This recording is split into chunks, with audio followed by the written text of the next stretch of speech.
feeling drained and bereft. What wouldn't I give to have my husband Angel here? The corners of my mouth tucked down. I willed myself to stay focused on the reason for the visit. My immediate safety had to take priority over my grief. Dave raised a questioning brow, waiting for me to continue. Angel and I got married Wednesday. I'm Lexi Sobado now. My voice hitched, and tears pressed against my lids. I lowered my lashes so Dave wouldn't see, but his eyes had locked onto mine, and he never missed much. Married? At your age? No introduction?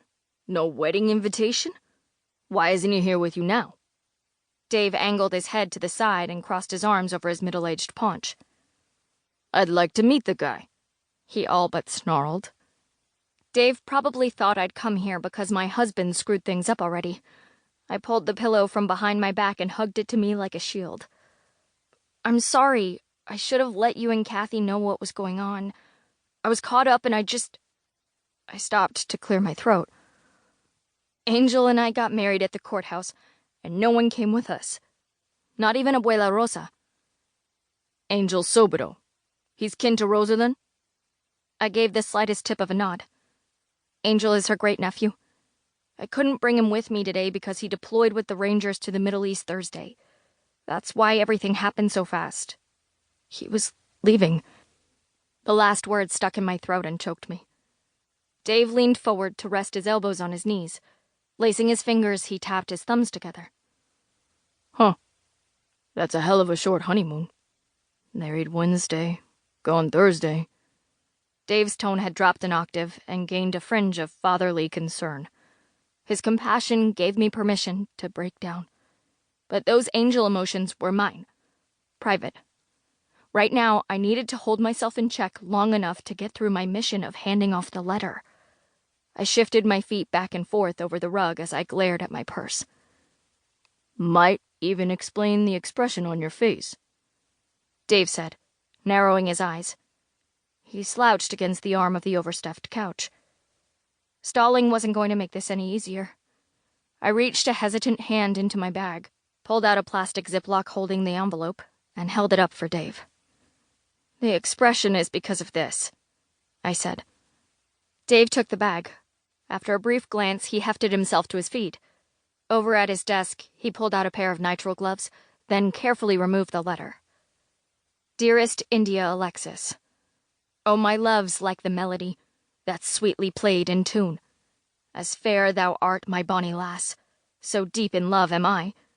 And I will love thee still, my dear, till a your bones are white and dry, till a your veins gang dry, my dear, and your skin melt with the sun.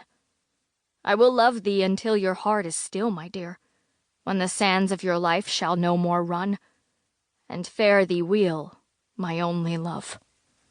And fare thee weel a while, and I will come again, my love, so I can watch you die.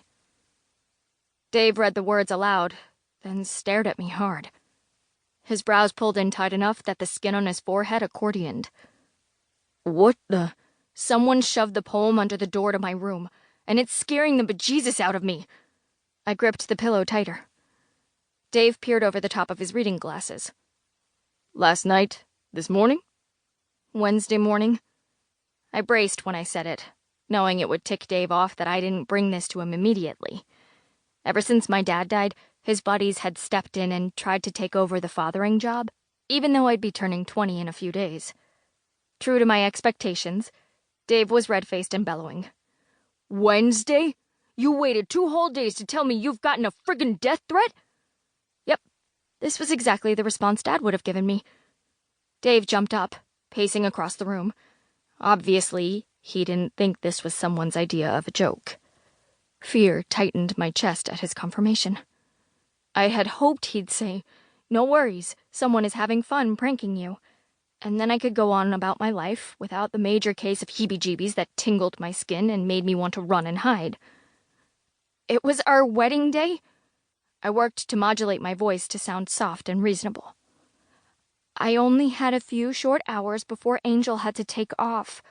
So yeah, I decided to focus on us instead of this. I motioned toward the paper in his hands. Dave took in a deep breath.